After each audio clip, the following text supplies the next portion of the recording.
तो कैसे हैं दोस्तों आप लोग। आज है 20 सितंबर और 20 सितंबर को आपका जो आरआरबी ग्रुप डी का एग्जाम समाप्त हुआ है, उन सभी प्रश्नों का एनालिसिस करेंगे। इससे पहले आपको चैनल पर स्वागत कर देते हैं। आपका स्वागत है एनालिसिस वाला यूट्यूब चैनल पर। तो दोस्तों वीडियो को अंत तक देखिएगा। चैनल पे आप नए होंगे तो चैनल को सब्सक्राइब कर नोटिफिकेशन बेल को साथ साथ ऑन कर लीजिएगा। इसके अलावा इसका पीडीएफ आपको टेलीग्राम चैनल पर मिलेगा, लिंक डिस्क्रिप्शन बॉक्स में दिया रहेगा। तो चलिए शुरू करते हैं। आज का कैसा कैसा प्रश्न आपको देखने को मिला था, देखने को आपका मिल रहा है। आईपीएल से देख लेते हैं कि टीम डेविड आईपीएल 2022 में कौन से फ्रेंचाइजी से खेले थे। तो मिडिल ऑर्डर के बल्लेबाज हैं आपका फिनिशर की तक के भूमिका निभाने में काबिलियत रखने वाले आपके टीम डेविड को मुंबई इंडियंस ने ऊंची बोली लगाते हुए 8.25 लाख करोड़ में खरीद लिया था। उनका जो बेस प्राइस है आपका 40 लाख रुपया था। तो टीम डेविड 2022 में किस फ्रेंचाइजी खेले थे? तो आपका टीम डेविड मुंबई इंडियंस आपका बिल्कुल राइट आंसर हो जाएगा। चलिए अगला है 2021 के अनुसार सबसे गरीब राज्य आपका कौन था? तो 2021 के अनुसार की बात करें सबसे गरीब राज्य का, तो आपका ऑप्शन में क्या क्या था? तो बिहार था, झारखंड था, तेलंगाना था और आंध्र प्रदेश था। तो सबसे गरीब राज्य की बात करें तो सबसे गरीब राज्य बिहार है, जो कि देश का सबसे गरीब राज्य है, जहाँ की 51.91% लोग आज भी बहुआयामी गरीबी रेखा से नीचे जी रहे हैं। तो आपका बिहार बिल्कुल राइट आंसर हो जाएगा। हम भी बिहार से ही निवास करते हैं। चलिए अगला क्वेश्चन पूछा गया था कि मक्का मदीना कहाँ स्थित है? तो मक्का मदीना आप जानते हैं मुस्लिम लोग का पवित्र स्थल है। तो ये सऊदी अरब के शहर में मदीना में स्थित है। आपका सऊदी अरब बिल्कुल राइट आंसर हो जाएगा। आपके ऑप्शन में भी था। स्थापना के समय मस्जिद का जो आकार है काफ़ी छोटा था, लेकिन आज ये विशाल मंदिर है। ऐसी मस्जिद जो मॉडर्न आर्किटेक्चर से लैस है। तो आपका मक्का मदीना किससे संबंधित है? तो मुस्लिम धर्म से संबंधित है। यहाँ पर आपके कितना मोहम्मद साहब का जन्म हुआ था। तो आपका सऊदी अरब में स्थित है। चलिए अगला क्वेश्चन पूछा गया था, सरदार वल्लभ भाई पटेल ने कितनी रियासत को अपने साथ जोड़ा था? ठीक है, जो कि दोस्तों आप जानते हैं भारत के बिस्मार्क कहे जाते हैं। बिस्मार्क करने का मतलब है जो टूटे फूटे जो आपका क्षेत्र हैं उस समय आज़ादी के बाद सबको लगभग जोड़ दिए थे। तो ये पूछा गया था कितने रियासत जोड़े गए थे? तो लगभग दोस्तों आपका 564 रियासत को इन्होंने एक साथ आपका जोड़े थे। मान लीजिए आपके जहाँ रहते हैं उसके अगल बगल आपका पड़ोसी देश हो तो कैसा लगेगा? वही काम नहीं हो, इसलिए आपका सरदार वल्लभ भाई पटेल, जो कि आपके भारत के प्रथम उप प्रधानमंत्री भी थे, आपके 564 रियासत को एक साथ आपका जोड़े थे। ठीक है, यही सरदार वल्लभ भाई पटेल जी हैं, जो कि दोस्तों आपका बारदोली का आंदोलन क्या था, जिसमें आप यह सरदार की उपाधि जो देख रहे हैं वहाँ की महिलाओं के द्वारा इन्हें प्रदान किया गया था। पहले आए वल्लभ भाई पटेल थे। इन्हीं की स्टैच्यू जो विश्व की सबसे लंबी स्टैच्यू है आपका गुजरात में लगा है, इन्हीं का स्टैच्यू। चलिए अगला क्वेश्चन पूछा गया था 2022 में जून में आरबीआई के कितने गवर्नर थे? तो दोस्तों आरबीआई के गवर्नर डिप्टी गवर्नर पूछा था। तो एक गवर्नर और 4 आपके डिप्टी गवर्नर होते हैं। ठीक है, तो 2022 में पूछे या 2023 में पूछे, 2021 में पूछे, आपका 4 डिप्टी गवर्नर ही शायद आपका होता है। तो डिप्टी गवर्नर कौन कौन है? तो Shri Mahesh Kumar Jain, doctor Michael Devatra, Shri M Rajeshwar Rao और श्री टी रविशंकर। दोस्तों आपका क्या है? ये आपका डिप्टी गवर्नर है। तो आपको यही पूरा प्रश्न पूछा गया था कितने डिप्टी गवर्नर होते हैं? तो आपके 4 बिल्कुल राइट आंसर हो जाएगा। आपके 4 ऑप्शन में भी था। चलिए अगला प्रश्न पूछा गया था, चिपको आंदोलन किस गांव से शुरू हुआ था? ये प्रश्न तो आपको पूछा ही जा रहा है, चिपको आंदोलन कब शुरू हुआ था, किस राज्य से शुरू हुआ था, लेकिन इस बार पूछ दिया गया है किस गांव से शुरू हुआ था।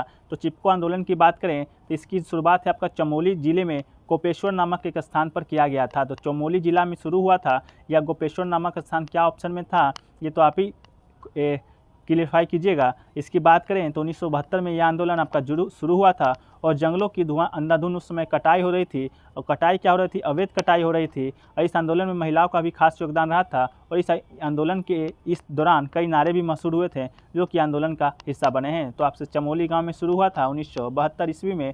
और आज पूछे तो आपका उत्तराखंड बिल्कुल राइट आंसर हो जाएगा। अगला क्वेश्चन पूछा गया था, चश्मा संविधान संशोधन किससे संबंधित है या इसके तहत कौन सा आपका जो आर्टिकल था उसको मौलिक अधिकार में शामिल किया गया था? तो बात करें आर्टिकल 21A की, जो कि 6वां संविधान संशोधन जो कि 2002 ईस्वी में आपका हुआ था, वो शिक्षा के अधिकार से संबंधित है। राज्य को 6 से 14 साल तक के सभी बच्चों को निःशुल्क तथा निवास शिक्षा उपलब्ध करना यह मौलिक अधिकार बन गया था।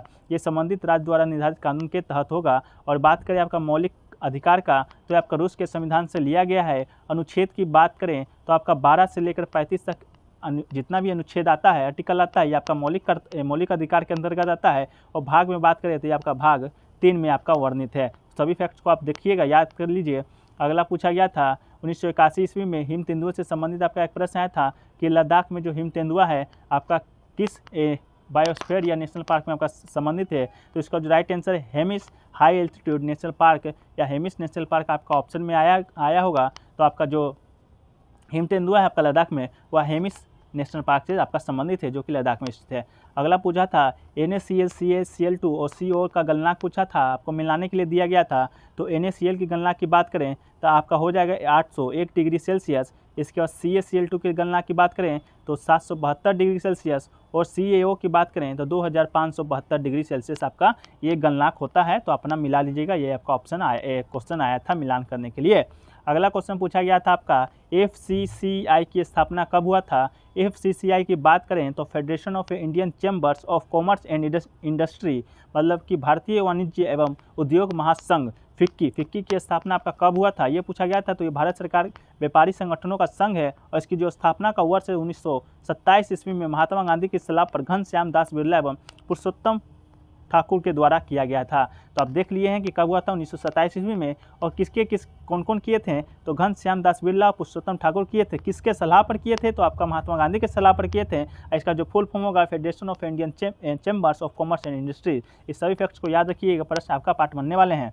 अगला पूछा गया था कौन सा भाषा आपका शास्त्रीय नहीं है। आपका ऑप्शन में था मराठी, जो कि आपका भाषा शास्त्रीय नहीं है। बात करें कौन कौन सी भाषा शास्त्रीय है, तो वर्तमान में मात्र 6 जो भाषाएं आपका शास्त्रीय का दर्जा दिया गया है, जिसमें पहला संस्कृत, दूसरा तेलुगु, तीसरा तमिल, चौथा ओडिया, पांचवा मलयालम और छठा कन्नड़। ठीक है। अब बात करें तमिल का, तो तमिल जो भाषा है आपका 2004 ईस्वी में जोड़ा गया था। संस्कृत 2005 ईस्वी में जोड़ा गया था। ओडिया की बात करें तो 2014 ईस्वी में जोड़ा गया था। और मलयालम की बात करें तो 2013 ईस्वी में आपका जोड़ा गया था। तो इन सभी भाषाओं को एक बार देख लीजिएगा और तभी एग्जाम में जाइएगा। एक प्रश्न आपका ये आया था कि मसलिन जो शब्द है वो किससे संबंधित है। तो इसका जो ऑप्शन है, मुझे ऑप्शन नहीं मिल पाया है, इसका आंसर भी नहीं प्राप्त हो चुका है अभी तक।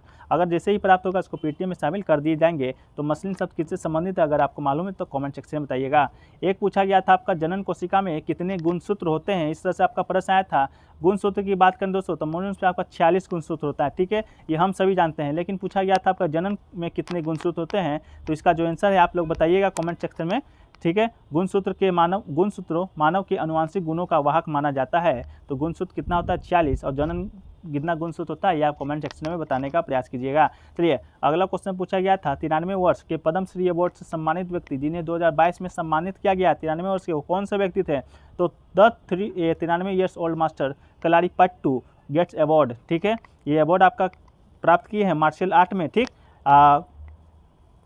ये रहने वाले कहाँ, Kalaripayattu and it's a pioneer of India Shankara Nayan Menon Chundal was awarded the Padma Shri India 4th highest civilian award the Indian government. ठीक है, पद्मश्री की बात करें तो ये आपका हाईएस्ट 4th सिविलियन गोवर्धन है। फर्स्ट में आपका भारत रत्न आ जाता है, इसके बाद पद्मश्री, पद्म भूषण, पद्म विभूषण, इस तरह करके आपका 4 अवार्ड है। जो पद्मश्री दिया गया था आपका कलारीपट्टू जी को, जो कि 93 वर्ष के थे, इन्हें 2022 में सम्मानित किया गया है। तो आपका कलारीपट्टू बिल्कुल राइट आंसर हो जाएगा। ठीक है, अगला क्वेश्चन दोस्तों पूछा गया था आपका नागालैंड का फेस्टिवल से संबंधित आपका प्रश्न आया था कि इनमें से कौन सा आपका नागालैंड का फेस्टिवल है। तो जहाँ तक अभी तक मुझे प्राप्त हो पाया है ज्ञात है कि जो हॉर्नबिल फेस्टिवल है आपका ये नागालैंड का मनाया जाता है।